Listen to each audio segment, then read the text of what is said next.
Voy a compartir pantalla con vosotras porque el capítulo de hoy, que es el capítulo 22, acumulación del capital, termina de cerrar lo que empezamos a ver en la sesión anterior, en el capítulo previo, que era el de la reproducción simple. En este capítulo vamos a ver cómo el capital consiste no en una mera reproducción del circuito productivo, volviendo a reinvertir una y otra vez las cantidades de capital invertido y transformado en capital constante y capital variable, sino en una reintroducción dentro del proceso productivo de partes lo mayor posible que sean del plusvalor obtenido. Vamos a ver el ejemplo gráfico y lo comentamos.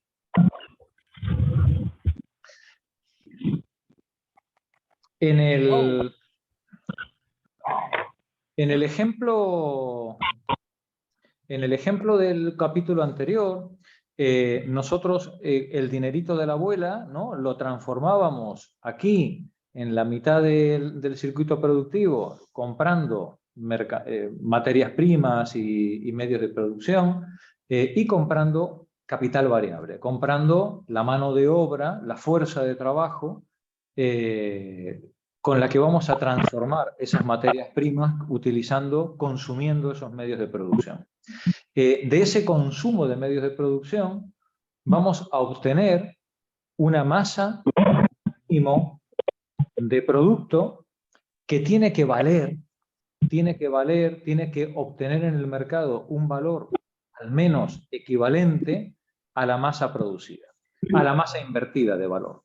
Pero claro, evidentemente, bendita ganancia si el valor que obtenemos al final del circuito productivo es el mismo que hemos invertido en él, que hemos arrojado en él.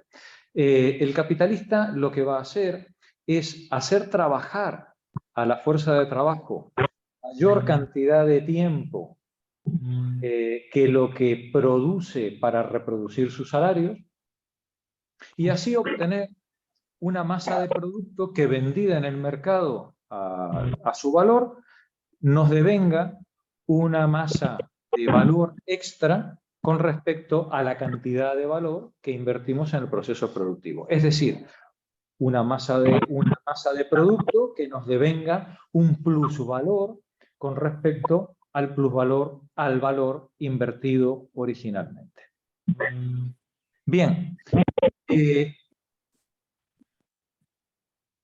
este circuito de inversión de capital, transformación del capital en capital constante y variable, obtención de un producto, llevado de ese producto al mercado, transformado dinerariamente en valor, en una reproducción del valor invertido más un plusvalor, vuelto otra vez a invertir esa cantidad de valor en el circuito productivo, la reproducción una y otra vez de este proceso nos lleva a una reproducción de este sistema en escala cada vez ampliada. En vez de mantenernos como en el capítulo anterior, permanentemente invirtiendo y reinvirtiendo las mismas cantidades de capital y las cantidades de capital obtenidas, vuelto otra vez a reinvertirlas en el proceso productivo, lo que hacemos es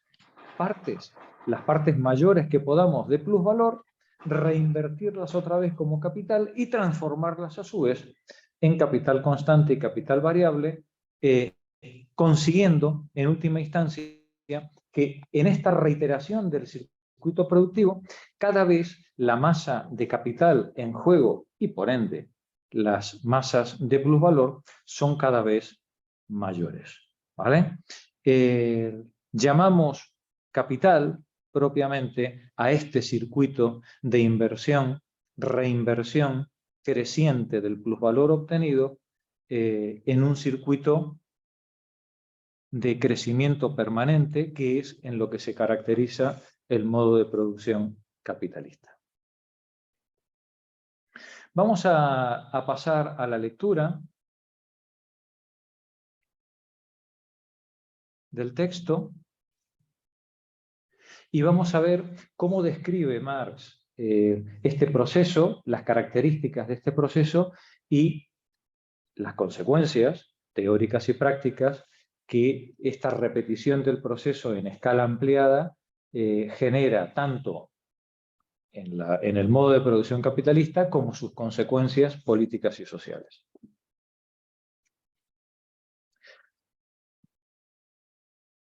Capítulo 22, transformación del plusvalor en capital. Monse, por favor, comienza tu lectura. Con anterioridad debimos considerar cómo el plusvalor surge del capital. Ahora hemos de examinar cómo el capital surge del plusvalor.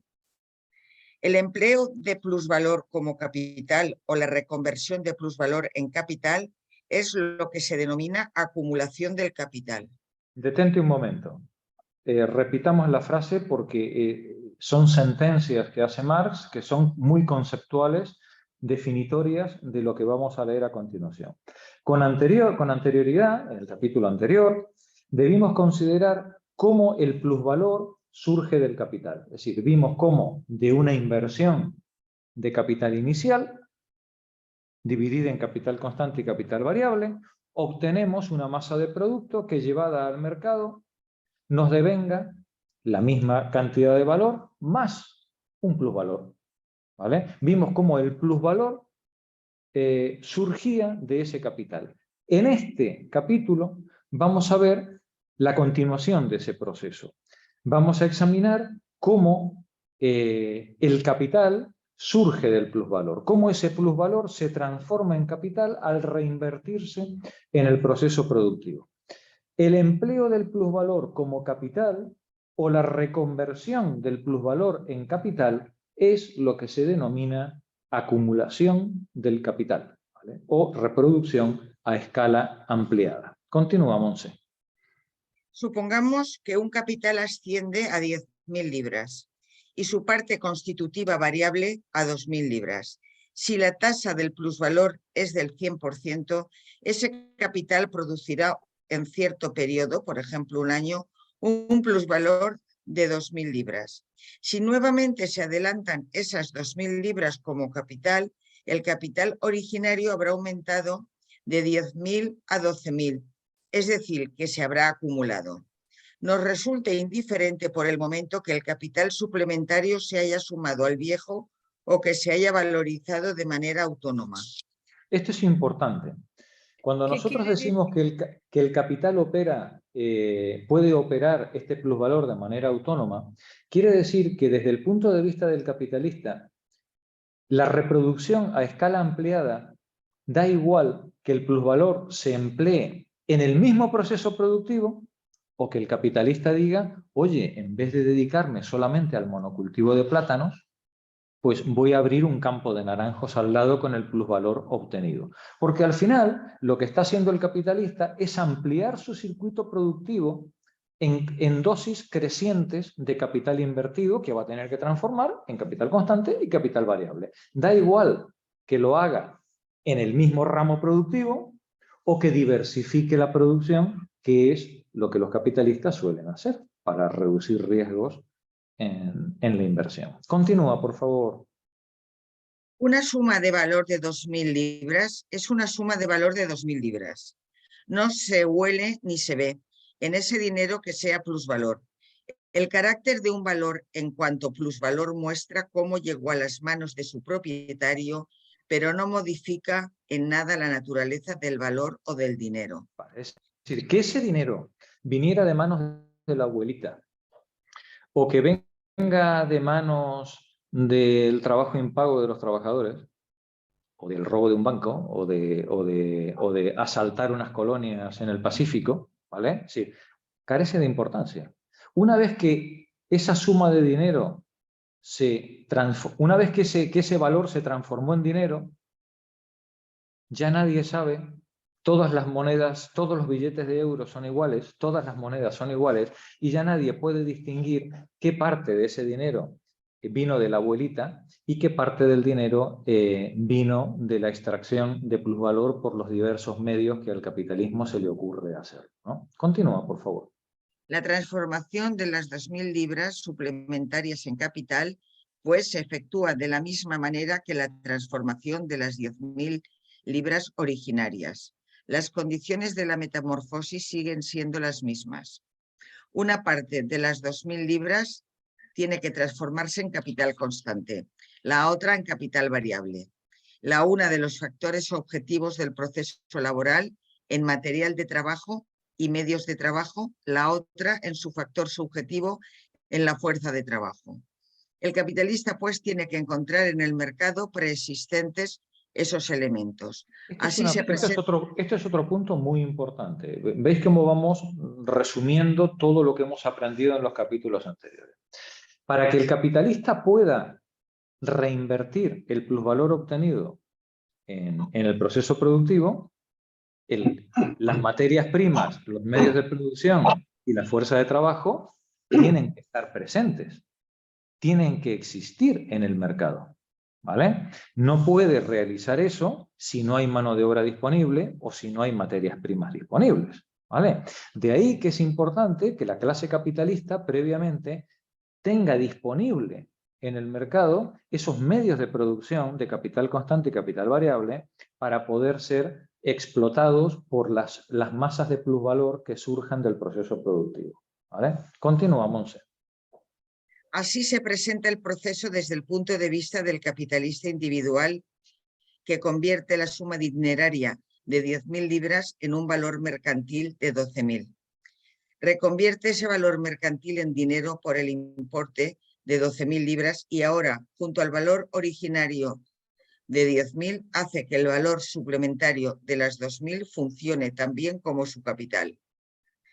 Pero consideremos las 10.000 libras como el capital social o como el capital global de la clase capitalista y las 2.000 libras como, como su plusvalor producido durante el año. Por ejemplo, el plusvalor está corporificado en un producto suplementario o plusproducto. Una parte de ese plusproducto entra en el fondo de consumo de los capitalistas o se lo consume como crédito. Haciendo caso omiso a esa parte y asimismo del comercio internacional, que sustituye variedades locales de mercancías por extranjeras, el plusproducto se compone en su forma natural únicamente de medios de producción, materias primas, materias auxiliares, medios de trabajo y de los medios de subsistencia necesarios, o sea, de los elementos materiales del capital constante y del variable. Detente un momentito. Aquí Marx hace un esquema que es muy interesante y que os lo podéis subrayar, ¿vale? Suponiendo que este proceso productivo, hemos dicho, de 10.000 libras con 2.000 libras de plusproducto, en vez de ser el producto del capital individual de un capitalista, fuera el de la clase capitalista en su conjunto, en la masa de 10.000 libras está representada la totalidad de los bienes y servicios que en un momento dado están circulando dentro de una comunidad, ¿vale? Pero de igual manera, en las 2.000 libras restantes de plusvalor obtenido, ese plusvalor no es otra cosa que la expresión dineraria de una masa de producto. La cantidad de cosas, de servicios, de valores de uso que se han producido por la clase capitalista, ¿vale? Sí. Por tanto, en ese plusvalor, igual que en el valor generado, lo que están representados es la cantidad de medios de subsistencia, materias primas, maquinarias, que la clase capitalista en su conjunto necesita para operar.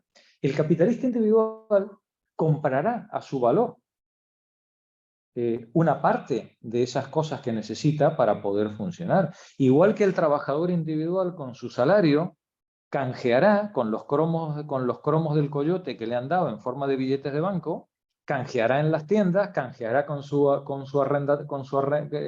quien le arrienda la vivienda, canjeará con el maestro que le da clases a sus niños, ¿no? Canjeará parte de su salario por esos bienes y servicios que ha generado la clase capitalista en su conjunto, ¿vale? Pero en última instancia, tenemos que tener claro que toda la masa de producto que ha generado el sistema de trabajadores dentro de este modo de explotación capitalista, ¿no? Toda la masa de producto se divide en los productos que se canjearon por el capital inicial, más un plusproducto que se produjo por encima de los salarios de los trabajadores. Bien, la suma de ese producto y plusproducto a precios del mercado, y por supuesto considerando que se han canjeado a su valor, son las sumas de capital que están circulando en el proceso productivo,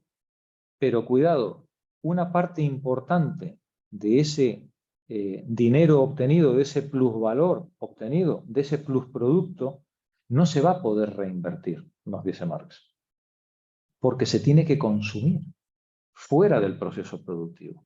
Los capitalistas consumen, y decíamos la semana pasada, y no consumen poco, ¿vale? Y los trabajadores consumen, ¿sí? Y por poco que consuman, son muchos trabajadores. Consumen. Es verdad que el consumo de los trabajadores lo podemos considerar consumo productivo en la medida en la que, como meramente están reproduciendo su fuerza de trabajo, darle el salario del trabajador es como el pienso que se le da al ganado, ¿vale? Y el empresario no podría explotar a los trabajadores si los trabajadores no vienen previamente comidos y vestidos y educados, ¿no? Para que el trabajador sea explotable, ese trabajador tiene que estar en condiciones de poder ser explotable, doblemente libre, ¿vale? Tiene que estar educado, formado, alimentado y además sin ninguna otra posibilidad de seguir comiendo que la de ir a trabajar como asalariado a la fábrica, ¿vale? Bien, para todo eso sirve el producto y plusproducto que genera la sociedad capitalista en su conjunto. Para alimentar a la mano de obra, al ganado y a las máquinas que van a funcionar en el proceso productivo, y como fondo de consumo también de la clase ociosa capitalista que vive de ese circuito de explotación. Pero Sí. lo que no he entendido es que luego él dice medios de trabajo y de los medios de subsistencia necesarios. Dice, o sea, de los elementos materiales del capital constante y del variable. Repito, a la finalización de este circuito hemos reproducido las 10.000 libras invertidas más 2.000 de plusvalor. ¿Vale? Pero ese plusvalor no es otra cosa que el valor de un plusproducto. ¿Vale? Ese plusproducto que se ha generado por encima del valor inicial invertido en el proceso no es algo inmaterial. Es leche, son cereales, son máquinas, tornillos. ¿Vale? Sí, ese plusproducto son las cosas que cuando se vuelvan a reinvertir en forma de dinero en el sistema productivo, no es otra cosa que materias primas, maquinaria, energía y, por supuesto, capital variable. Fuerza de trabajo. Ese es el plusproducto. Por eso nos dice Marx, cuidado, porque cuando hablamos de plusvalor, no estamos hablando de dinero. El dinero es la forma fetichizada, el cromo es el cromo en el que se expresa las materias primas, los medios de producción y lo que se comen los trabajadores y lo que se come el dueño de la fábrica, claro. Ahora sí, muy bien. Adelante, Monse. Estos medios, pues, no se encuentran casualmente en el mercado, sino que ya son modos de existencia previos del propio plusvalor producido. En lo que respecta, empero, al trabajo suplementario requerido, hasta cierto punto es posible ocupar más plenamente las fuerzas de trabajo que ya están en funcionamiento, empleadas en un grado mayor de extensión o intensidad. Es decir, Por la cuestión es la siguiente. Si yo reinvierto esas 2.000 libras en el sistema productivo, ¿dónde están los trabajadores que las pueden hacer funcionar? Es verdad que hasta cierto límite yo puedo incrementar la jornada laboral en un 20% o intensificar la jornada laboral y hacer que los mismos trabajadores consuman ese 20% o ese 15% nuevo de materias primas y maquinaria que yo voy a incorporar, pero hasta cierto límite. Si yo en vez de un 15% meto un 400%, con la misma tecnología, yo voy a tener un montón de ladrillos apilados en la puerta de la fábrica y no tengo obreros suficientes para transformar esa materia prima, ¿verdad? ¿Verdad que no? Sí. El capitalista tiene una suerte tremenda. ¿Qué le pasa? Porque el obrero tiene hijos. Esas son las nuevas generaciones que van a levantar España. ¿Vale? Vamos a Proletario. verlo. Vamos a verlo. Adelante, Monse. Por otra parte, el proceso capitalista de producción ya ha proporcionado, junto a los elementos materiales del capital suplementario, también fuerza de trabajo adicionales. Ocurre, en efecto, que la clase obrera sale del proceso tal como ingresó al mismo, por lo cual es necesario que sus niños de diversas edades, cuya existencia es asegurada por el salario medio, entren constantemente junto a ella al mercado de trabajo. Examinándola concretamente, pues, la acumulación es el proceso de reproducción capitalista en escala ampliada. Y si no hay juventud suficiente, se importa. Se importa, como hicieron los alemanes durante 30 años o los franceses, ¿no? O como hicimos nosotros pues, con la gente de Marruecos, con Sudamérica, con el este europeo, ahora tan denostado. Qué bien nos vinieron todos estos rusos cuando nos hacían falta para poner en marcha nuestra industria, ¿no? y nuestra construcción. Pues bien, cuando al capital le hace falta más mano de obra, o las nuevas generaciones la proveen o se importa de fuera. Como veréis, este es un procedimiento que el capital solo utiliza para sus medios de producción. Lo digo de otra manera. Falta electricidad para poner en marcha una fábrica, se importa. Falta gas para poner en marcha una fábrica, se importa. El precio al que la estamos importando es excesivo, se importa de otro sitio para abaratar el coste. ¿Sí? ¿A que eso no os ocurre con la leche que compráis en el supermercado? ¿No? ¿Por qué? Porque la leche que vosotros compráis en el supermercado es vuestro fondo de consumo, el fondo de consumo de esa maquinaria explotable que se llama trabajador. Y es necesario para el sistema capitalista que el trabajador gaste todo lo que gana de inicio a fin de mes. Pero ese incremento de costes no puede producirse en el sistema productivo, porque entonces el capitalista no podría reproducir el circuito. La masa de valor obtenido en la venta de los productos, si aumentan los costes de producción, no le permitiría volver a comprar la materia prima, ni los medios de producción, ni los combustibles que necesita para el proceso productivo. Por eso la clase capitalista hace todo lo posible por contener los precios, por contener los costes en el circuito productivo, pero al Estado, que es el Consejo de Administración de las grandes empresas, no tiene mayor interés en contener los precios del fondo de consumo del trabajador siempre y cuando no se vaya de cierto límite que impida que el trabajador pueda reproducir su fuerza de trabajo y volverse a presentar al día siguiente en la fábrica para ser explotable. Continúa, Monse. Al plusvalor de 2.000 libras transformado en capital suplementario, denominémosle pluscapital número 1.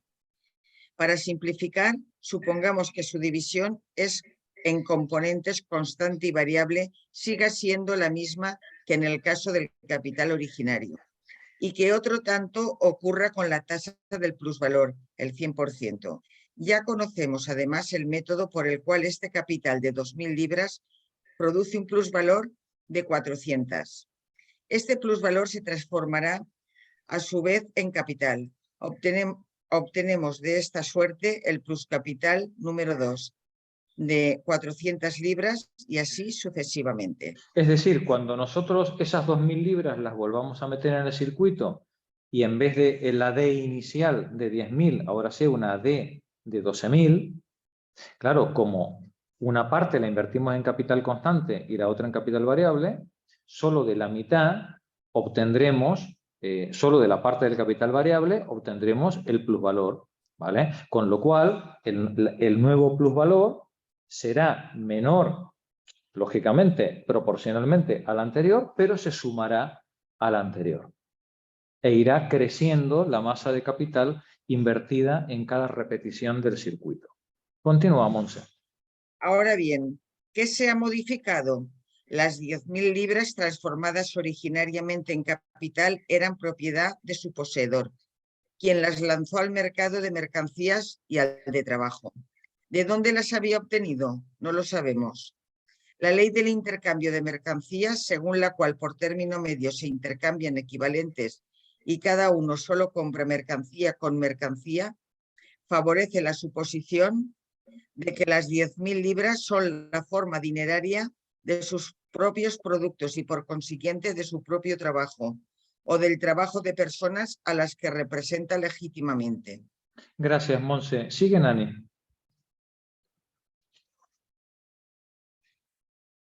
Conocemos exactamente, en cambio, el proceso por el que se genera el pluscapital número 1.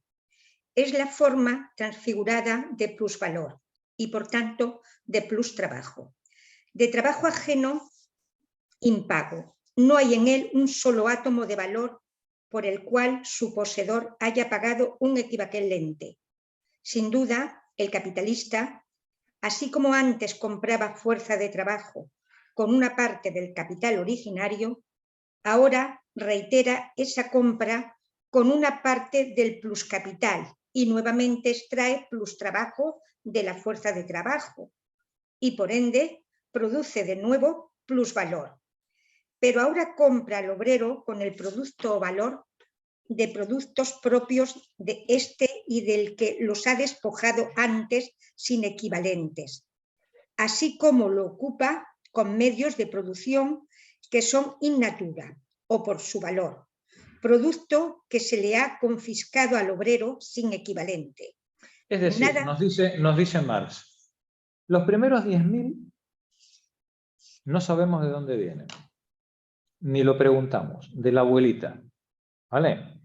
Pero cuando invierte los siguientes 2.000, esos 2.000 ya son trabajo explotado sin haberlo pagado, ¿vale? Con lo cual, los salarios que el empresario está pagando con esos 2.000 y a medida que crece la totalidad de los salarios pagados en el proceso productivo, independientemente de cuál sea el origen del capital, los salarios se están pagando con el dinero obtenido de explotar sin equivalente, sin pagar los salarios a los mismos trabajadores en el proceso anterior.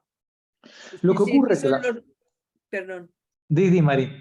Que son los mismos obreros los que están pagando su propio sueldo futuro. Ahí está. Ahí está. Son los mismos obreros los que están pagando o sus sueldos o los sueldos de otros. Porque es absolutamente intrascendente que el dinero que el obrero generó en una parte del circuito productivo sea el mismo con el que se le paga al mes siguiente. Con ese dinero se pudo pagar a otros obreros explotados en otro proceso productivo. Ujú. ¿Vale? Es decir, es absolutamente indiferente qué obreros son los que se está contratando y en qué periodo, si se hizo y se pagó este año, si es un dinero que se ahorró para hacer una inversión el año que viene, da igual, ¿vale? Cualquiera sea el uso que se dé, el origen de ese dinero siempre serán los salarios impagos de los trabajadores. Marx lo dice de una manera lapidaria, ¿no?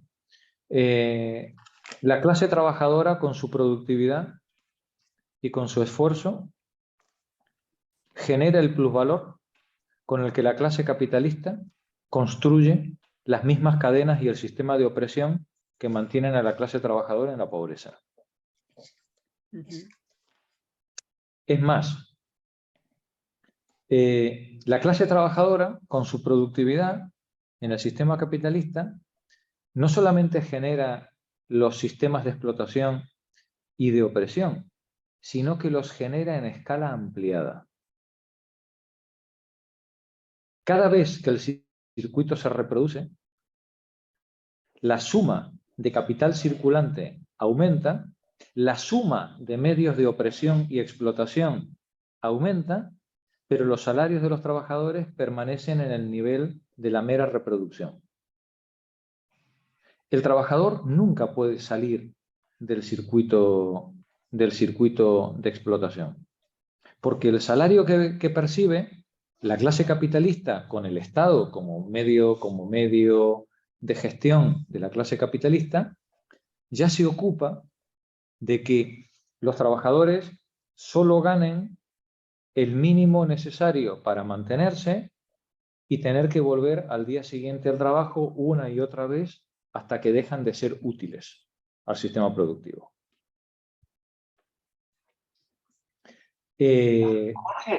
Todo el capital, un momentito, todo el capital excedente que se produce en el sistema productivo va a generar más capital. Más capital. Y como más capital, solamente genera las cadenas que mantienen a la clase trabajadora en su estado de opresión y de explotación. Di Julián. Que además el trabajador, cuando le dice que trabaje 6 horas o 5, ya procura buscarse otras 4 o 5 horas porque necesita, o sea, que repite el proceso, el mismo. Claro. Pero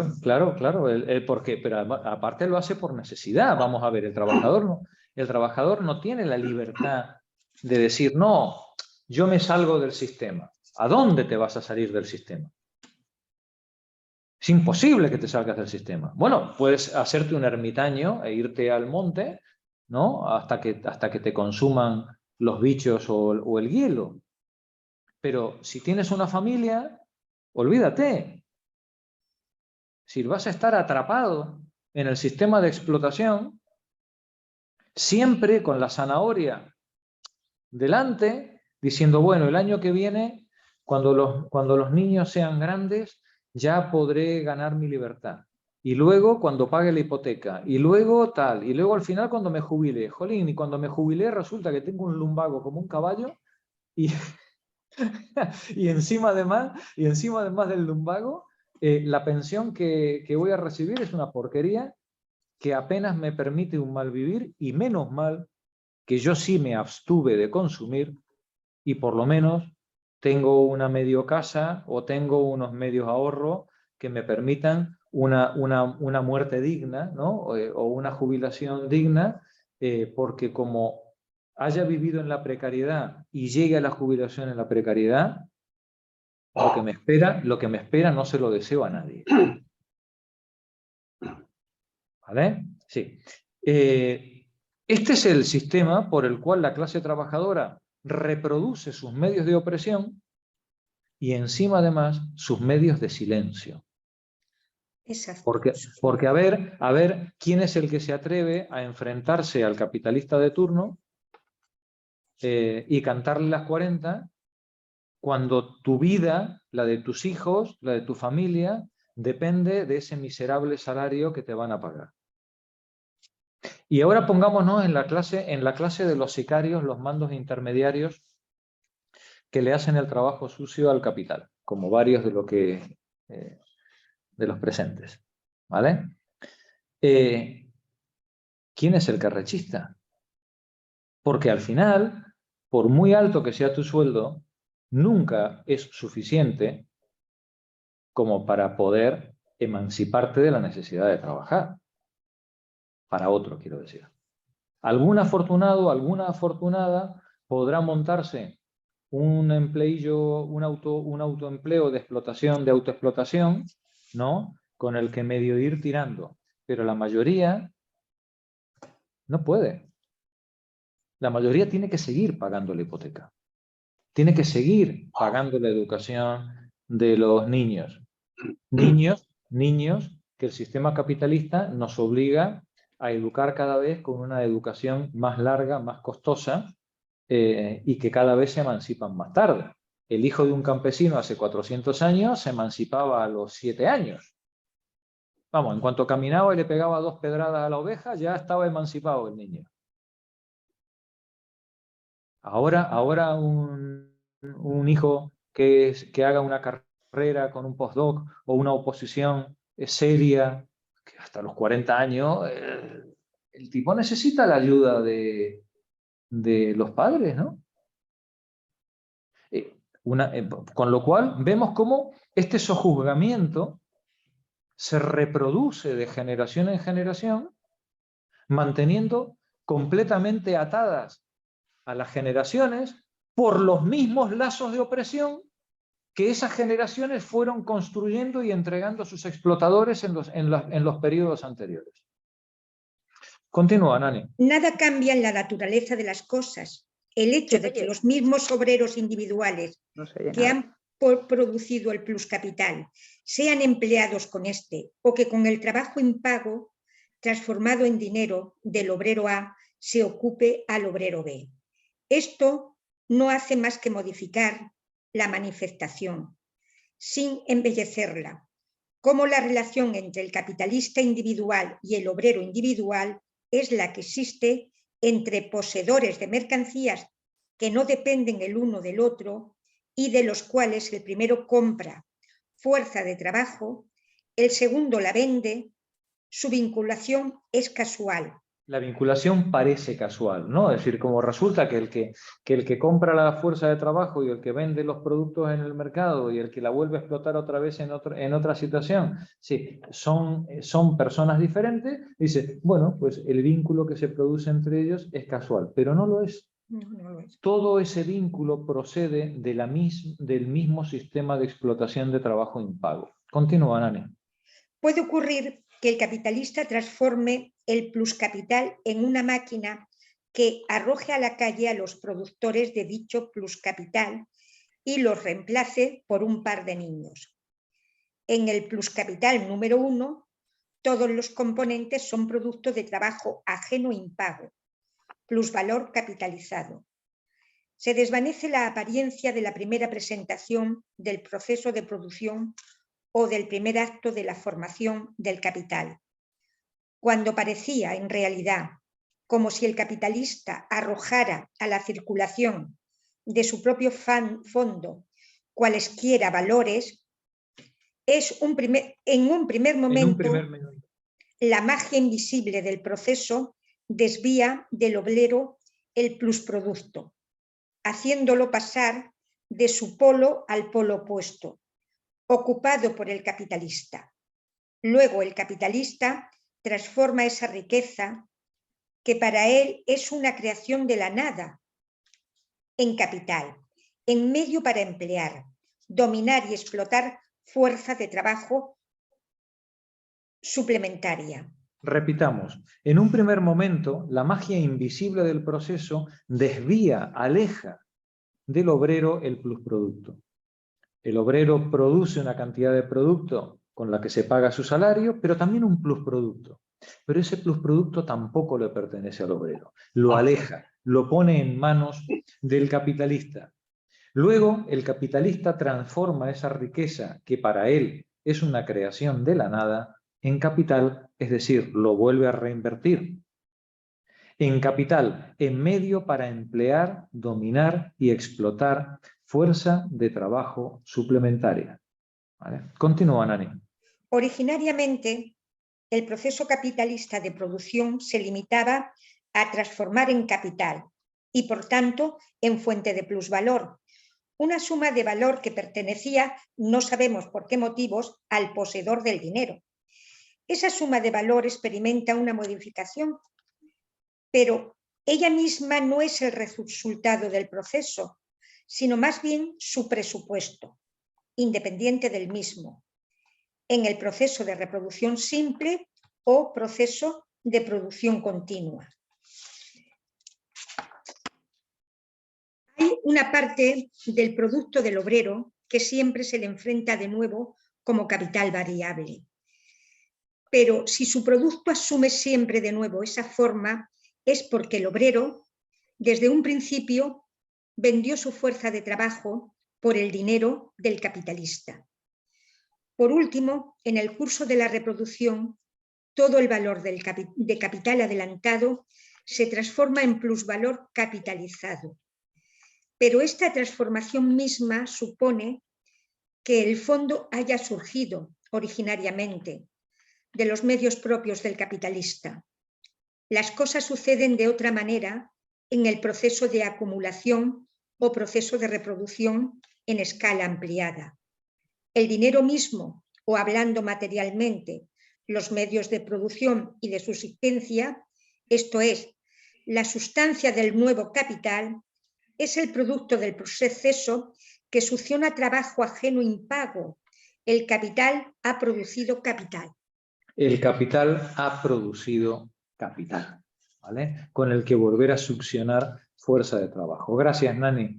Juan, continúa tú, por favor. Perdón, por favor, ¿en qué página estamos? Página 720. Vale, es que me incorporo. Gracias. Una suma de valor de 10.000 libras perteneciente al capitalista constituía el supuesto para la formación del pluscapital número 1, de 2.000 libras. El supuesto del pluscapital número 2, de 400 libras, no es otra cosa que la existencia del pluscapital número 1.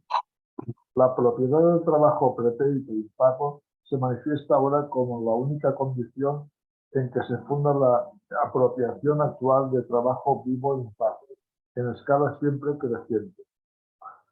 En la medida en que el plusvalor del que se compone el pluscapital número 1 es el resultado de la compra de la fuerza de trabajo por medio de una parte del capital originario, compra que se ajusta a las leyes de intercambio mercantil y que desde el punto de vista jurídico no presupone otra cosa que la libre disposición por parte del obrero sobre sus propias capacidades y por parte del poseedor de dinero o de mercancías y la libre disposición de los valores que le pertenecen.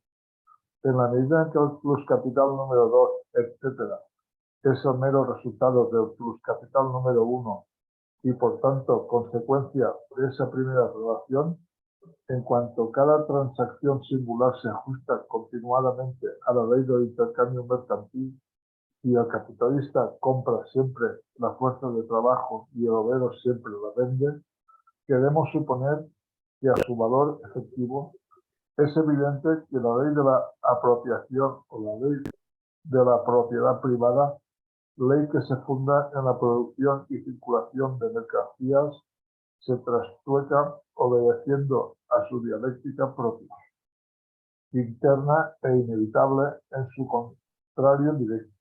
Gracias, Juan. Y esto lo subrayáis, lo vuelvo a leer, ¿vale?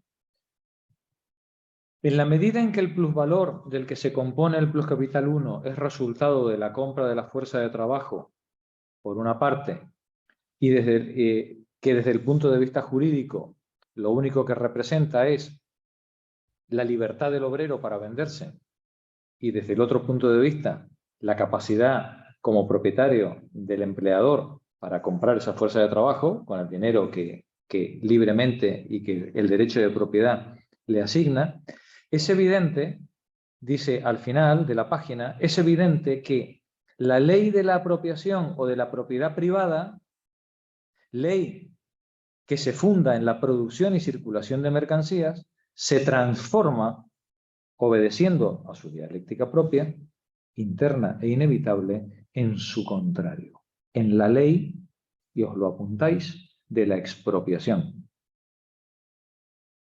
La ley de la apropiación, que era de equivalentes, se transforma en una ley de expropiación. Y además, siguiendo, como diría Cospedal, cumpliendo la ley. ¿Vale?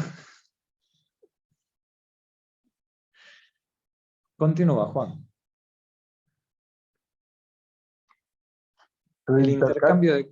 El intercambio de equivalentes que aparecía como la operación originaria se falsea a tal punto que los intercambios ahora solo se efectúan en apariencia, puesto que, en primer término, la misma parte de capital intercambiada por fuerza de trabajo es solo una parte del producto de trabajo ajeno apropiado sin equivalente. Y en segundo lugar, su productor, el obrero, no solo tiene que reintegrarla, sino que reintegrarla con un nuevo excedente.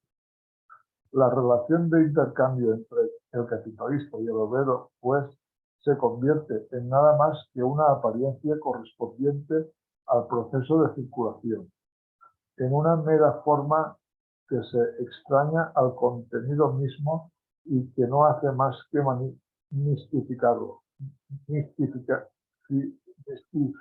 Mistificarlo. ¿Qué le dice el señor Roche a sus cajeros reponedores? No te estoy pagando yo a ti el sueldo. No firmaste libremente un contrato de trabajo conmigo. O yo te puse una pistola en el pecho para que firmaras el contrato de trabajo. No, ¿verdad? Es más, tú estabas en el paro y yo te di la oportunidad de ganarte un sueldo. Te di trabajo. ¿Vale? Sí. En esta relación se mistifica la relación de intercambio, parece un intercambio de equivalentes, Pero es un fraude. cuando en el fondo estamos ante una relación de explotación directa, sin equivalente, ¿no? ¿Cómo decía Julián? Es un fraude. Sí, digamos, es un fraude cuando lo analizas en profundidad, porque en la superficie lo que aparece es un toma y daca. ¿Quién repone? A ver, chicos, muchachos que estáis en la puerta del supermercado. A ver, necesito 10 muchachos para descargar el camión y poner la mercancía en el... ¿Quién quiere? Yo. Es una relación absolutamente libre. Libre por el dueño del capital, que es dueño de su dinero y puede hacer con él lo que le dé la gana. Y teóricamente libre por parte del ciudadano, que si no le gustan las condiciones, pues no las acepta. Se va. En el fondo, como bien dice Julián, es un fraude. Claro que sí, claro que lo es. Y lo que esconde, debajo esta forma mistificada de un intercambio de equivalentes y de una relación de reciprocidad jurídica, lo que hay es una explotación, que en cualquier otra condición y en cualquier otro tipo de contrato mercantil sería nulo de pleno derecho. Pero en el mundo del trabajo se acepta como un intercambio de equivalente entre sujetos libres y que por tanto pueden firmar contratos en condiciones de igualdad. Y encima además se supone que lo que se está pagando no es el trabajo producido a lo largo de la jornada laboral, sino una cantidad que se llama salario, que es lo que se está intercambiando por la duración de la jornada laboral. La falta de equivalencia entre uno y otro queda escondida por la relación de producción. Continúa, Juan. La compra y venta constantes de la fuerza de trabajo es la forma. El contenido consiste en que el capitalista cambia sin cesar una parte del trabajo ajeno ya objetivado del que se apropia constantemente sin equivalente por una cantidad cada vez mayor de trabajo vivo ajeno. Originariamente, el derecho de propiedad aparecía ante nosotros como si estuviera fundado en el trabajo propio. Por lo menos habíamos tenido que admitir esta suposición, ya que solo se enfrentaban poseedores de mercancías igualados ante el derecho. El medio para la apropiación de la mercancía ajena era solamente la enajenación de la mercancía propia, y esta solo podía producirse por el trabajo propio. La propiedad aparece ahora de parte del capitalista como el derecho a apropiarse de trabajo ajeno impago o de su producto, de parte del obrero como la imposibilidad de apropiarse de su propio producto. Vale. Esta ley de la propiedad, ¿no? Con esta ley de la propiedad aparece ahora de parte del capitalista como el derecho a apropiarse del trabajo ajeno impago o de su producto. Dice nuestro emprendedor, ¿no te he pagado a ti el jornal? Pues bien, todo lo que hagas durante la jornada laboral es mío. Y hazlo rapidito, porque yo no pago vagos. ¿Vale? Continúa, Juan. La escisión entre propiedad y trabajo se convierte en la consecuencia necesaria de una ley que aparentemente partía de la identidad de ambos. Veíamos que, incluso en el caso de la reproducción simple, todo capital adelantado, cualquiera que fuese la manera en que originariamente se lo hubiera adquirido, se transformaba en capital acumulado o plusvalor capitalizado. Pero en el fluir de la producción, todo capital adelantado originariamente deviene en general una magnitud evanescente, comparada con el capital acumulado directamente, esto es, con el plusvalor o plusproducto, reconvertido en capital. Ya funcione ahora en las manos de lo acumulado o en manos extrañas. Es decir, ese capital inicial con el que yo empecé deviene, en la repetición de los ciclos, algo evanescente.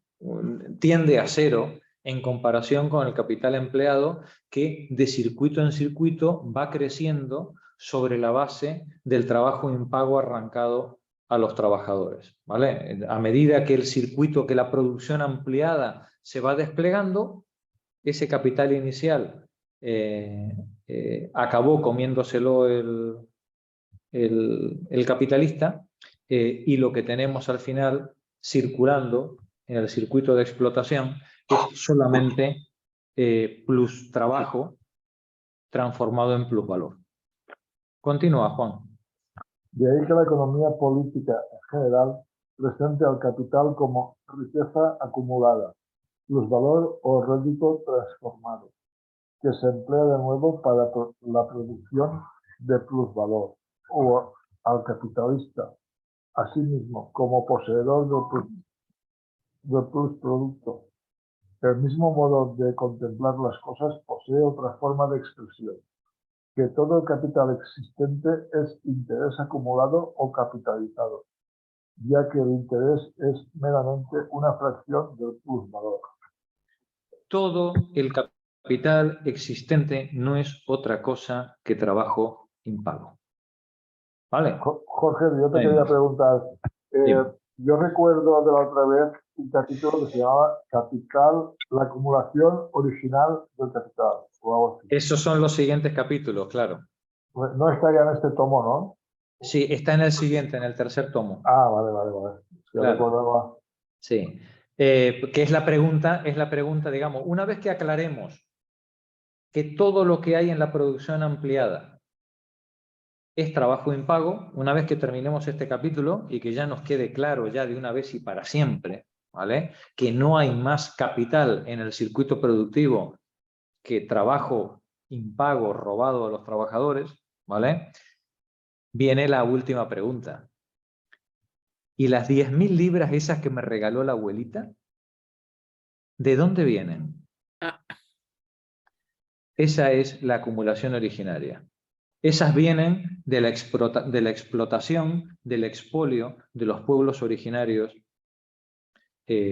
o en nuestra tierra, a través de la expropiación de la gente del campo y su expulsión a la ciudad, o bien de la expropiación y el expolio en las tierras conquistadas en las colonias. ¿Y ¿Vale? si el capital inicial es un préstamo bancario? Date por muerta. Porque entonces no solamente el trabajador va a entregar trabajo impago, lo vas a entregar tú también. Basta trabajar como loca para el banco. Luego hay una cita de Lutero que es muy interesante, pero ya la leeremos más adelante con respecto a los prestamistas, a los bancos. ¿Vale? Muy interesante. ¿Vale? Es decir, que habría que trabajar doblemente para el Bueno, emprendedor capitalista y el banco, por supuesto. Claro. El banco no es otra cosa que un usurero, ¿no? El banco no es otra cosa que un usurero, lo que pasa es que en vez de mandarte un pistolero a romperte las piernas, tiene el aparato del Estado que se ocupa de hacer cumplir las hipotecas, ¿no?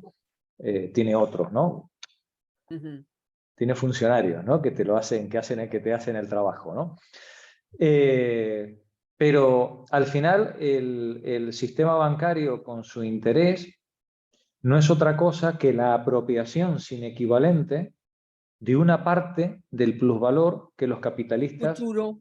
han obtenido. Un chulo, mira, mira, no, mira, voy a incluir este epíteto me lo voy a apuntar aquí para los siguientes cursos. Muy bien, muy bien expresado. Ni siquiera, mucho más que un chulo, sería un padrino, ¿no?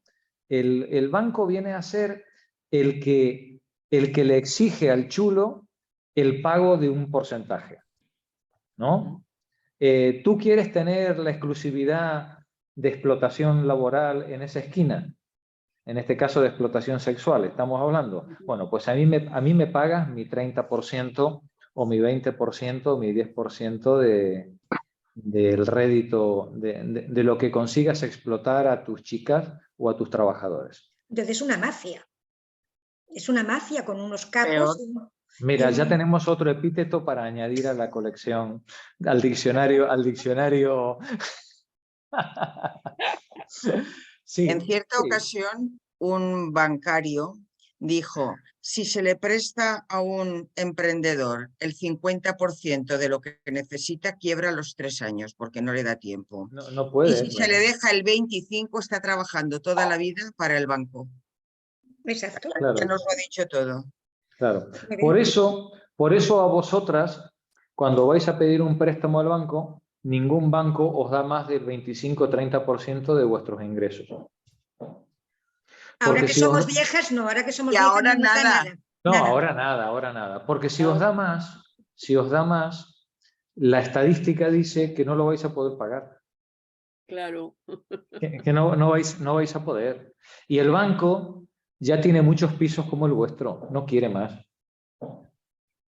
¿Vale? Sí, lo que quiere es estar agarrado a la teta y chuparos la sangre durante todo lo que os dure la vida.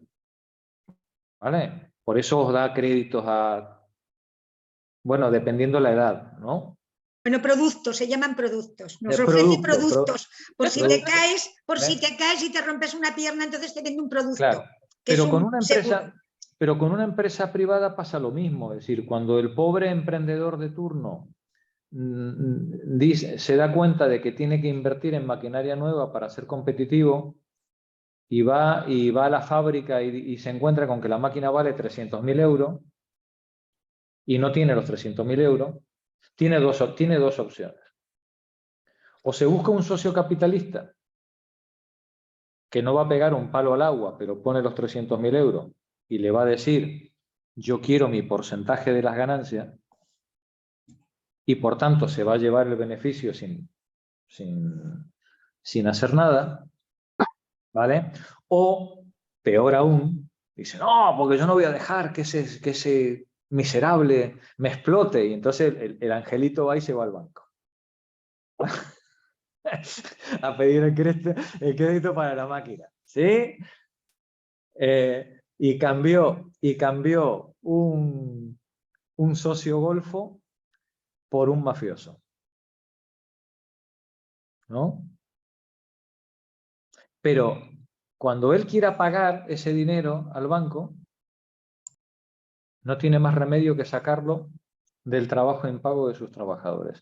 Por tanto, el banco, igual que el socio capitalista o el chulo, se transforman en acreedores, no en productores de plusvalor, sino en chupópteros de plusvalor.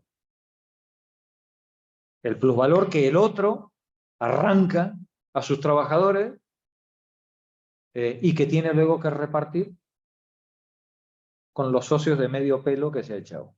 Pero, Jorge, a mí cuando me lo explicaban a final de año, allí en la empresa que se reunía las 3 naves, en fin, porque parabas media hora antes, íbamos allí a escuchar, casi llorábamos como el capitalista se sacrificaba y los bancos lo extorsionaban. Es que la historia era de otra manera, como tú la cuentas.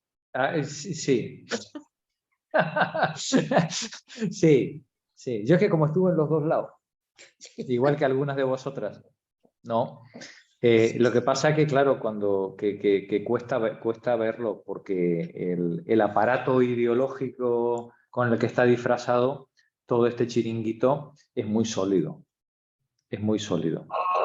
Y cuesta verlo. Pero bueno, conseguiremos que en los sindicatos se lea el capital. Lo vamos a conseguir. Y en los partidos de izquierda, como dijo Paco el otro día. ¿Vale? Vamos allá. Número 2, concepción errónea, ahí hemos llegado, ¿verdad? Concepción errónea por parte de la economía política de la reproducción en escala ampliada. Julián, por favor, adelante. Antes de que pasemos a caracterizar más de cerca la acumulación, o sea, la reconversión del plusvalor en capital, hemos de disipar un equívoco fraguado por la economía clásica. Así como las mercancías que el capitalista compra con una parte del plusvalor para su propio consumo no le sirven como medios de producción y de valorización, el trabajo que adquiere para la satisfacción de sus necesidades naturales y sociales no es trabajo productivo. Dicho de otra manera, que a veces Marx lo hace de una manera tan ampulosa que no se entienden bien las cosas, ¿vale? Así como las mercancías que el capitalista compra con una parte del plusvalor para su propio consumo no le sirven como medios de producción y valorización, ¿no? Cuando el capitalista compra leche para beberse el colacao cuando llega a su casa, ¿no? No le sirve para producir nada dentro del circuito productivo, ¿verdad? La fuerza de trabajo que compra para satisfacción de sus necesidades, el niño que le pasea los perros, el señor que le corta, que le poda el jardín, la muchacha que le limpia la finca, la señorita o el señorito que le da clases de piano a los hijos, todo eso no forma parte de sus medios de valorización. Eso no es capital. Es rédito, es consumo, ¿vale? Es consumo. Continúa, por favor, Julián. Mediante la compra de esas mercancías y de ese trabajo, en vez de transformar el plusvalor en capital, efectúa una operación inversa. Lo consume o gasta como rédito.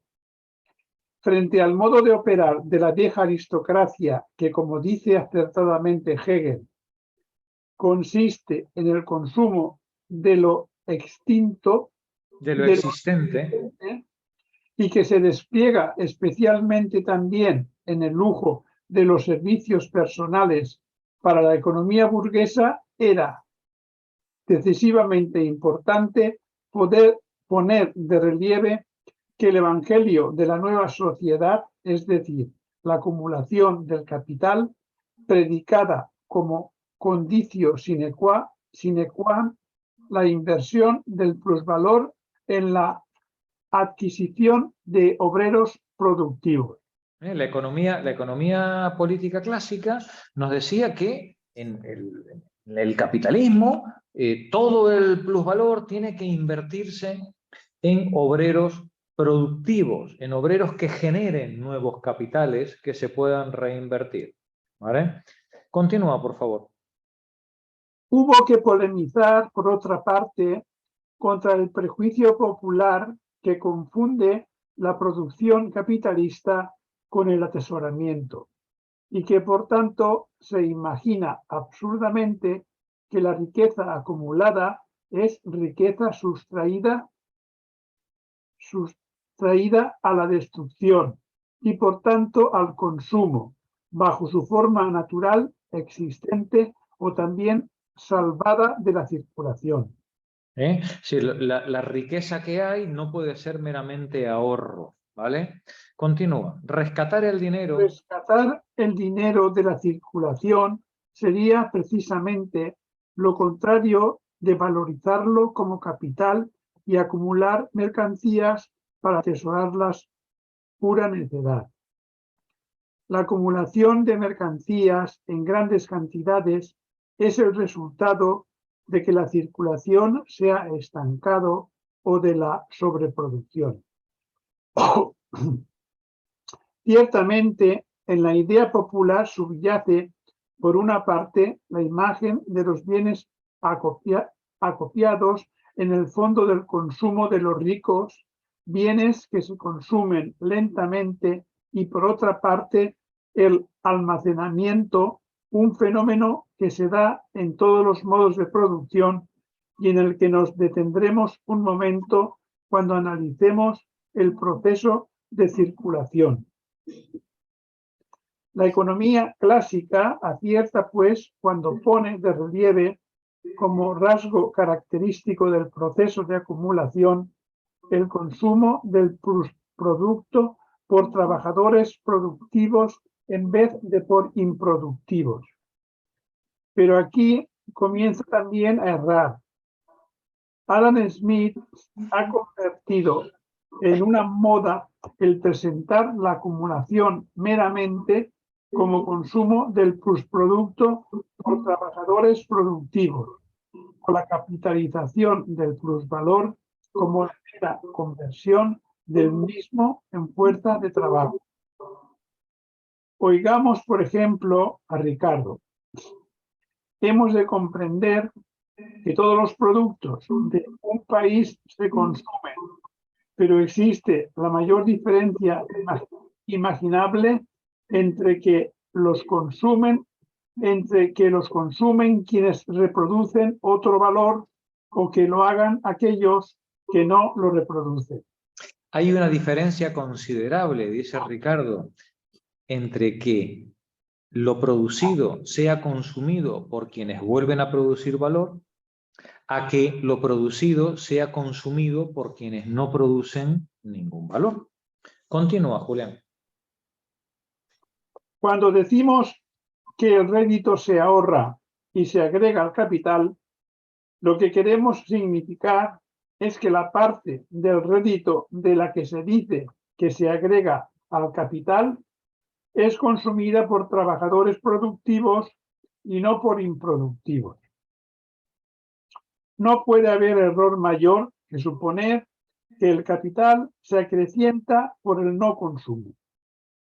No puede haber error mayor que el que repiten, siguiendo Adam Smith, Ricardo y todos los economistas posteriores, cuando afirman que la parte del rédito de la que se dice que se agrega el capital es consumida por trabajadores productivos. Según esta representación, todo el plusvalor que se transforma en capital se convertiría en capital variable. Por el contrario, se distribuye, al igual que el valor adelantado originariamente, en capital constante y capital variable en medios de producción y fuerzas de trabajo. La fuerza de trabajo es la forma bajo la cual el capital variable existe dentro del proceso de producción. En este proceso, ella misma es consumida por el capitalista. Por medio de su función, el trabajo, ella consume medios de producción. A la vez, el dinero pagado en la adquisición de la fuerza de trabajo se transforma en medios de subsistencia que no son consumidos por el trabajo productivo, sino por el trabajador productivo. A través de un análisis cabalmente equivocado, Adam Smith llega al resultado absurdo de que, aun cuando cada capital individual se divida en un componente constante y otro variable, el capital social se resuelve únicamente en capital variable, o sea, se gasta exclusivamente en el pago de salarios, ¿Qué está criticando aquí Marx? Que cuando Adam Smith está diciendo que al final, aunque sea capital constante y capital variable, todo el capital se está resolviendo en salarios, dice Marx, eso no es verdad, porque hay una parte del capital que es consumo no productivo, siempre. Hay una parte del plusvalor obtenido que siempre va a ser, lo he dicho mal antes, hay una parte del plusvalor obtenido que siempre va a ser consumo no productivo y por tanto no se podrá transformar en capital. Siempre, ¿vale? Siempre va a haber una parte de ese plusvalor que deba ser consumido. Es más, va a decir luego Marx más adelante, cuanto más desarrollado sea el modo de producción capitalista, mayor será la cantidad de plusvalor que se va a dedicar a cadenas no productivas, ostentación, lujo, etc. ¿Vale? Continúa, Julián. Supongamos, por ejemplo, que un fabricante de paños transforma 2.000 libras en capital. Invierte una parte del dinero en la adquisición de tejedores, la otra en hilado de lana, maquinaria para elaborar ese textil, etc. Pero a su vez, la gente a la que él compra el hilado y la maquinaria con una parte de esa suma paga el trabajo, etc. Hasta que de las 2.000 libras en su totalidad se hayan gastado en el pago de salarios, o sea, hasta que todo el producto representado por las 2.000 libras haya sido consumido por trabajadores productivos.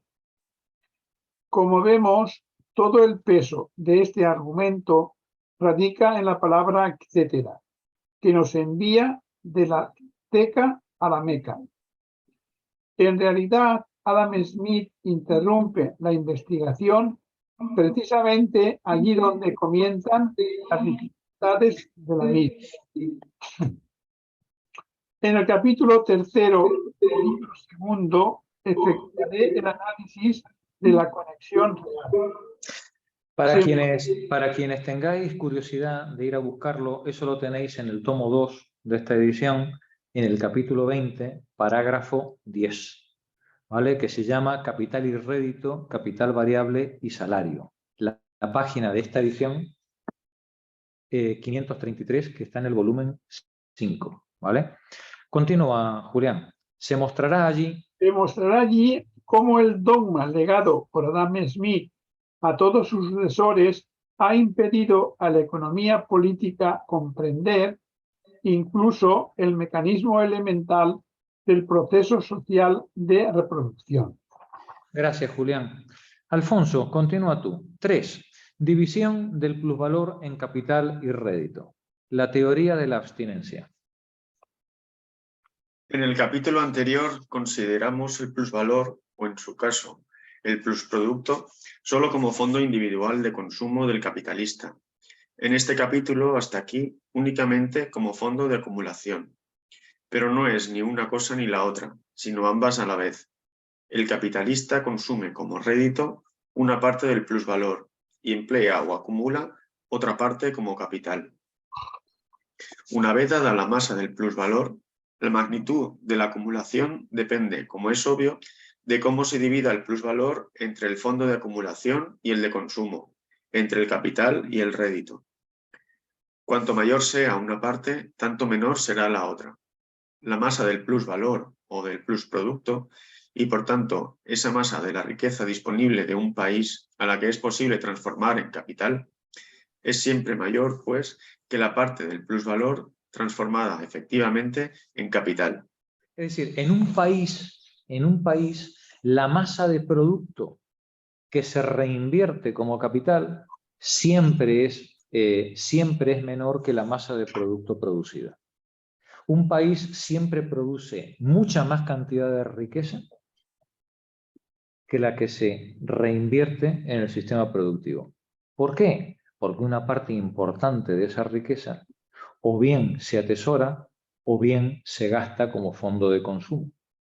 ¿Vale? No puede reinvertirse, aunque se quisiera reinvertir, no podría reinvertirse, pero luego veremos que no es que aunque se pudiera reinvertir, hombre, la vida es mucho más agradable gastándola en gambas que en maquinaria. ¿Vale? Continúa, Que Alfonso. para eso existen los paraísos fiscales. Por supuesto. Y otros lugares que no hace falta ir al cielo para encontrar los paraísos, por supuesto. Adelante, Julio. Alfonso. Cuanto más desarrollada esté la producción capitalista en un país, cuanto más rápida y masiva sea la acumulación, cuanto más rico sea dicho país y más colosal, por consiguiente, el lujo y el derroche, tanto mayor será esa diferencia. Prescindiendo del incremento anual de la riqueza que se encuentra en el fondo de consumo del capitalista y que solo es susceptible de destrucción gradual, posee en parte formas naturales bajo las cuales podría funcionar directamente como capital. Entre los elementos existentes de la riqueza que podrían funcionar en el proceso de producción, se cuentan todas aquellas fuerzas de trabajo que no son consumidas o que lo son en prestaciones de servicio puramente formales y a menudo infames. Antes hablábamos del consumo de fuerza de trabajo improductiva en pasear a los perros, cuidar el jardín, sacarle brillo al coche, limpiar el yate, limpiar la mansión, la cocinera o el cocinero del sudeste asiático que hace los platos exquisitos para la princesa. Bueno, pues hay muchas, no sé, yo no tengo imaginación bastante, pero quienes tienen el dinero sí tienen imaginación, ¿no? Para saber en qué gastarlo. Hay una enorme cantidad de ese fondo de consumo producido colectivamente por la nación que se va a dedicar a un gasto absolutamente improductivo, pero que va a dar mucha felicidad a quienes lo consumen. Pero también en trabajos infames como la explotación sexual de mujeres o de niños, la trata de personas, el negocio de las drogas, hay una enorme cantidad de consumo absolutamente improductivo y no por ello menos infame y que le dará felicidad a algunos, pero que también acarrea una terrible desgracia para las víctimas de ese tipo de consumo. Continúa, Alfonso. La proporción en que se divide el plusvalor entre capital y rédito varía incesantemente y está sujeta a circunstancias que no hemos de examinar aquí. El capital empleado en un país, pues, no es una magnitud fija, sino fluctuante, una fracción siempre variable y elástica de la riqueza existente que puede funcionar como capital. Puesto que la apropiación constante del plusvalor o plusproducto producido por el obrero aparece, a los ojos del capitalista, cual fructificación periódica de su capital, o dicho de otra manera, puesto que el producto del trabajo ajeno que él adquiere sin cambiarlo por equivalente de ningún tipo se le presenta como incremento periódico de su patrimonio privado.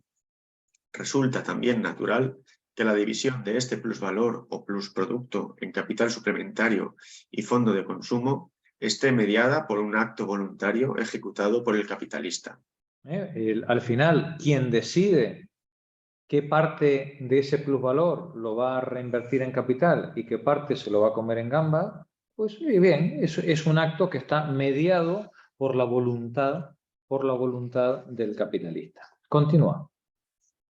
Solo en cuanto a capital personificado, el capitalista tiene un valor histórico y ese derecho histórico a la existencia que, como dice el ingenioso Lichnowsky, ninguna fecha no tiene. Solo en tal caso su propia necesidad transitoria está insita en la necesidad transitoria del modo capitalista de producción. Pero en cuanto a capital personificado, su motivo impulsor no es el valor de uso y el disfrute, sino el valor de cambio y su acrecentamiento. Como fanático de la valorización del valor, el capitalista constriñe implacablemente a la humanidad a producir por producir y, por consiguiente, a desarrollar las fuerzas productivas sociales y a crear condiciones materiales de producción que son las únicas capaces de constituir la base real de una formación social superior, cuyo principio fundamental sea el desarrollo pleno y libre de cada individuo.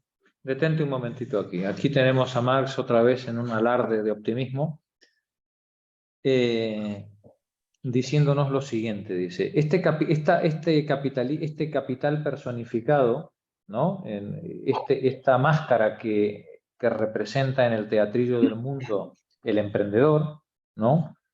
Dice, como fanático de la valorización del valor, como obsesivo en obtener un beneficio, un plusvalor de todo lo que mete en el circuito productivo, el capitalista constriñe implacablemente a la humanidad, a los desgraciados que tiene a su servicio, a producir por producir.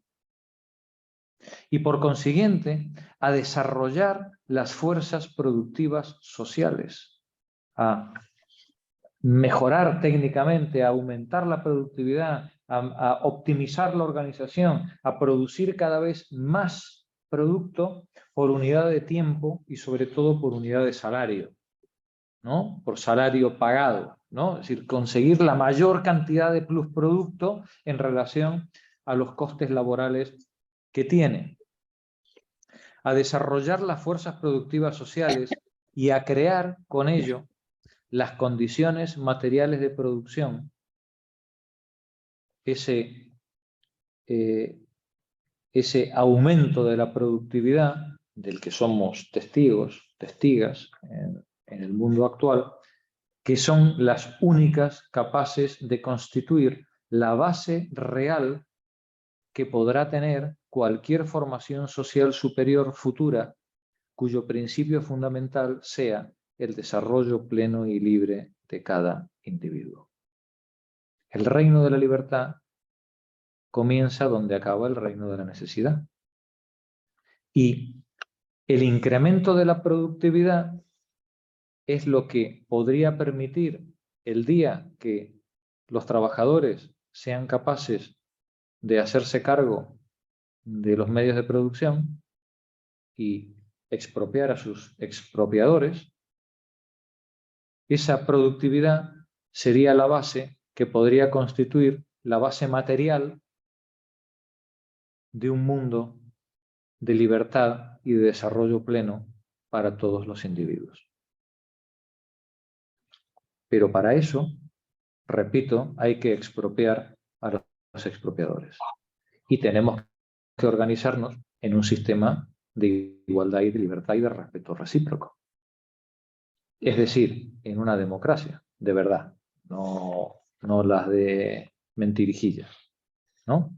Una democracia en la que los ciudadanos, como participantes libres de una organización común, puedan darse las leyes y repartir el trabajo y el producto de ese trabajo, la riqueza producida, de forma equitativa y que sea compatible con la libertad y el bienestar de todos los miembros. Eso que algunos llaman comunismo no es otra cosa que una democracia. una democracia real, completa. Bien, el camino desde donde estamos hasta ese objetivo es precisamente el de la apropiación de la política y la expropiación de los expropiadores. Continúa, Alfonso. El capitalista solo es respetable en cuanto personificación del capital. En cuanto tal, comparte con el atesorador el afán absoluto de enriquecerse, pero además, las leyes inmanentes del modo capitalista de producción que imponen a todo capitalista individual la competencia como ley coercitiva externa, lo obligan a expandir continuamente su capital para conservarlo. Por consiguiente, en la medida en que sus acciones son únicamente una función del capital que en él está dotado de voluntad y conciencia, su propio consumo privado se le presenta como un robo perpetrado contra la acumulación de su capital, así como en la contabilidad italiana los gastos privados figuran en la columna de lo que el capitalista debe al capital. La acumulación es la conquista del mundo de la riqueza social. Al expandir la masa del material humano explotado, dilata el dominio directo e indirecto ejercido por el capitalista. Gracias, Alfonso. Nos dice su propio consumo privado se le presenta como un robo perpetrado contra la acumulación de su capital, ¿no? Es como cuando el dueño del bar, lo decíamos el otro día, llegan las 11 de la noche, cierra la cortina, mete el dinero en la caja para cogerlo y dice: me voy al casino. A ver si se coma. Me voy al casino con este dinero, o mejor me voy a casa, me tomo una sopa y me voy a dormir. ¿No? El dinero es mío. Sí, pero si yo quiero abrir el bar al día siguiente, más me vale que me tome la sopa, me vaya a dormir y que con ese dinero le pague al de la Coca-Cola, al de la cerveza, al del pan, ¿no? Para poder volver a tener el bar abierto, ¿no? Y entonces el capitalista se encuentra con que ese consumo privado que él podría hacer es un robo, lo vive como si él mismo, bueno, el capitalista que es coherente y consciente, claro, luego están los locos, ¿no? O las locas. Pero bueno, el que es consciente de que ese dinero él no, tiene que gastar lo menos posible para poder otra vez reinvertirlo, ¿vale? La acumulación, visto desde el punto de vista de la comunidad, esa acumulación es la conquista del mundo de la riqueza social. Es el poder acaparar la totalidad por la clase capitalista de los bienes producidos por la comunidad para volver a reinvertir una parte y consumir la restante.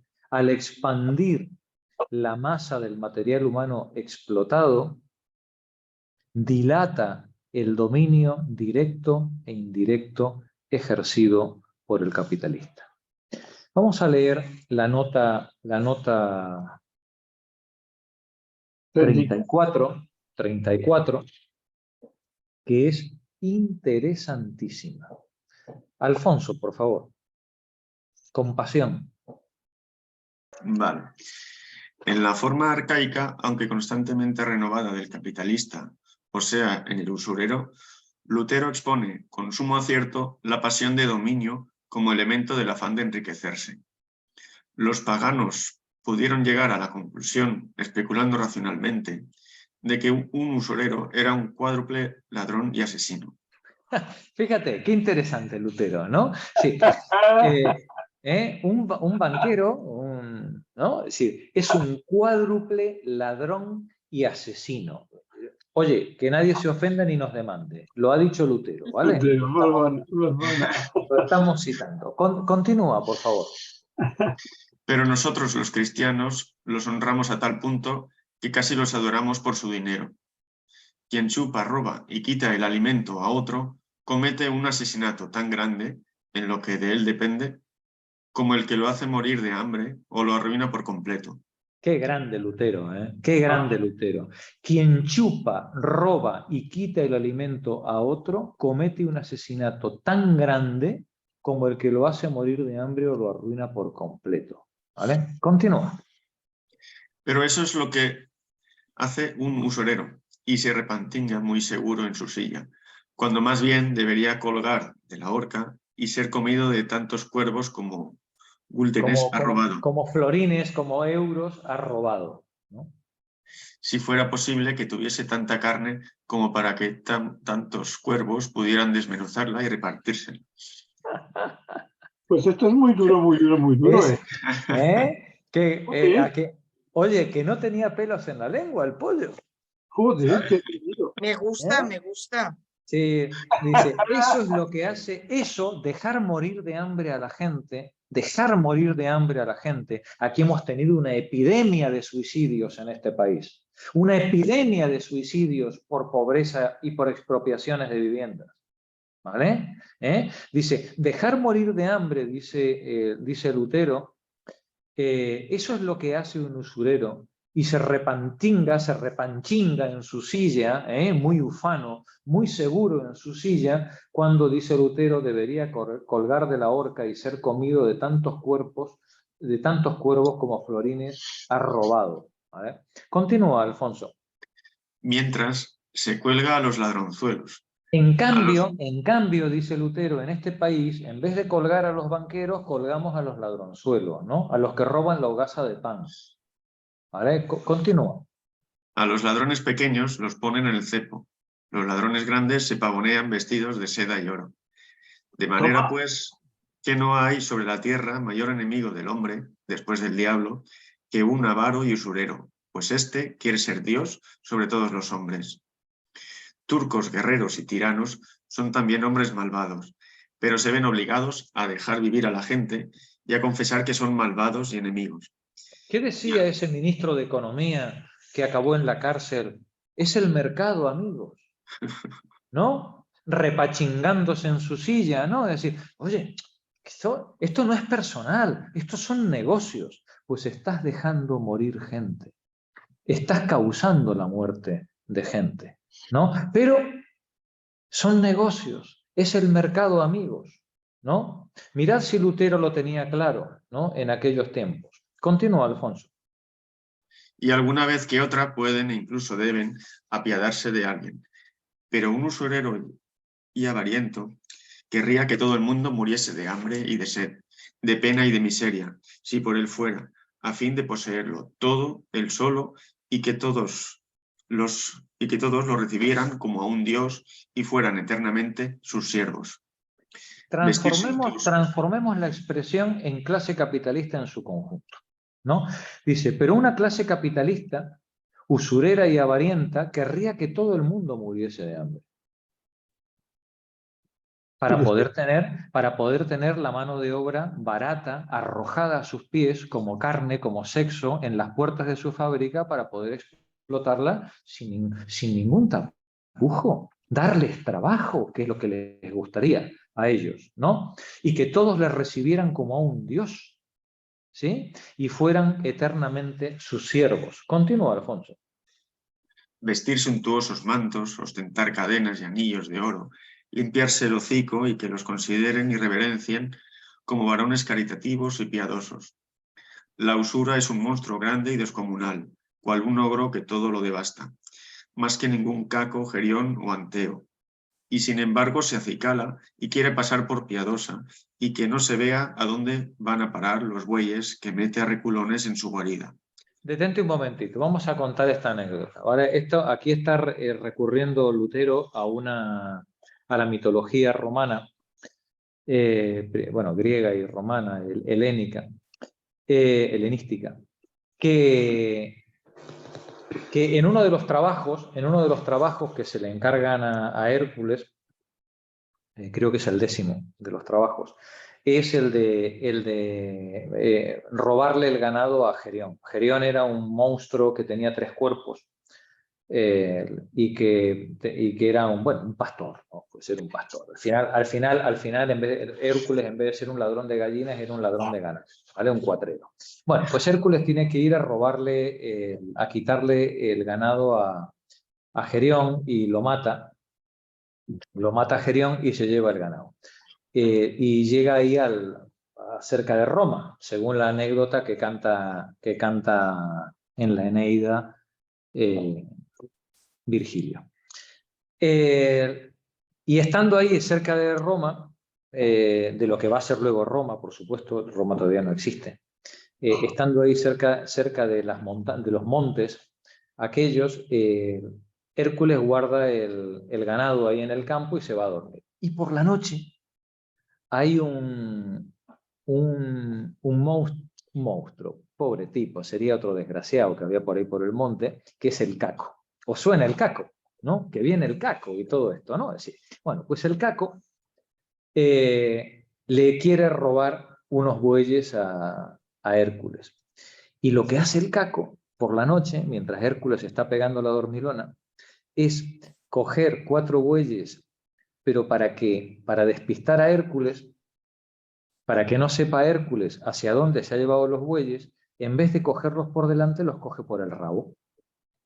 Y se los lleva caminando hacia atrás y los bueyes van caminando hacia atrás, ¿no? Y entonces cuando Hércules descubre que le han robado los bueyes, él ve que los bueyes van en el sentido contrario a lo que realmente ha hecho el Caco. Y el Caco, temeroso de que le pillen, pues se esconde en una cueva. Bueno, pues finalmente las cuentas le salen mal al Caco. En un momento que unas becerras en celo están bramando, uno de los bueyes que está dentro de la cueva donde lo tiene escondido le responde al mugido, Hércules lo oye y ya, ¿para qué tenemos el lío montado?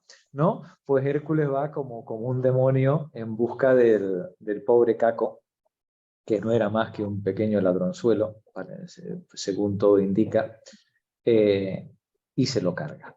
Bueno, esta es la historia por la cual Lutero nos está diciendo: el usurero, cual Caco, se viste de persona honesta y como Caco se lleva los bueyes marcha atrás cogidos del rabo, ¿no? Para que nadie se dé cuenta de lo sinvergüenza y de lo ladrón que es, ¿no? Y que no le puedan pillar. Continúa, Alfonso. Pero Hércules habrá de oír el bramido de los bueyes y la grita de los prisioneros, y buscará a Caco entre peñas y quebradas, y liberará del malvado a los bueyes. Pues Caco significa un malvado, que es un piadoso usurero que arrebata, roba y devora todo. Y pretende no haber hecho nada, y nadie debe descubrirlo, porque por las huellas de los bueyes metidos a repulones en su guarida, parece que los ha soltado. El usurero, pues, quiere embaucar al mundo como si él fuera útil y diera al mundo bueyes, cuando no hace más que atraparlos y devorarlos. Qué grande, qué frase esta, ¿no? El usurero, pues, quiere embaucar al mundo, te doy trabajo, te doy dinero, ¿no? Quiere embaucar al mundo como si él fuera útil y diera al mundo bueyes cuando no hace más que atraparlos y devorarlos. Antes decíamos al principio de la sesión que la función del banco, la función del prestamista, es la de atrapar, quedarse con una parte del plusvalor de la riqueza generada socialmente sin contraprestación. ¿Vale? Continúa, Alfonso. ¿Y alguien se va a mandar al de Mercadona, Jorge? ¿Cómo? Si alguien le mandara ese anónimo al de Mercadona. Ya te digo. Y si se somete al suplicio de la rueda y se decapita a los salteadores de caminos, a los asesinos y bandidos, cuánto más habría que imponer este tormento y sangrar a todos los usureros, cazarlos, anatematizarlos y decapitarlos. Ahí queda eso. ¡Olé! ¡Olé! Guillotina. Guillotina. Guillotina. Pero tampoco creía que por la vía democrática iba a acabar. No. Buenas noches. Buenas noches. Buenas noches. Buenas noches. Buenas noches. Hasta el jueves que viene. Buenas noches. Chao. Chao, chao.